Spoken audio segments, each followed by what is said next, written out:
மன்னார் நீதிமன்றத்தின் முன் நேற்று முன்தினம் வியாழக்கிழமை இடம்பெற்ற துப்பாக்கிச் சூட்டு சம்பவத்தின் போது இருவர் உயிரிழந்துள்ள சம்பவத்தை வழிநடாத்தியவர் வெளிநாட்டில் இருக்கின்றார்.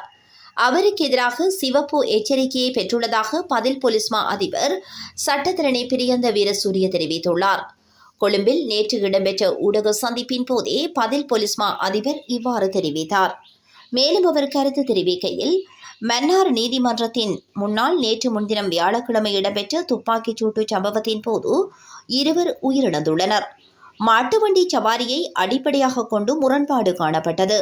முதல் சம்பவத்தில் 2022ஆம் ஆண்டு இருவர் உயிரிழந்தனர். அதனைத் தொடர்ந்து ஒருவர் வாகனத்தினால் மோதப்பட்டு கொலை செய்யப்பட்டார்.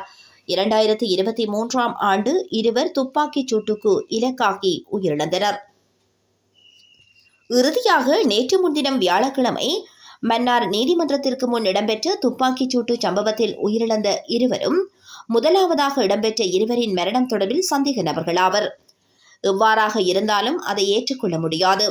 சம்பவம் தொடர்பில் துரித விசாரணைகளை முன்னெடுத்துள்ளோம். குறித்த சம்பவத்தை வழிநடாத்தியவர் வெளிநாட்டில் இருக்கின்றார். அவருக்கு எதிராக நாம் சிவப்பு எச்சரிக்கையை பெற்றுள்ளோம் என தெரிவித்தார். இதேவேளை மன்னார் நீதிமன்றத்தின் முன்னால் இடம்பெற்ற துப்பாக்கிச் சூட்டு சம்பவம் தொடர்பாக விசாரணைகளை முன்னெடுக்க 4 போலீஸ் குழுக்கள் நியமிக்கப்பட்டுள்ளதாக போலீசார் தெரிவித்துள்ளனர்.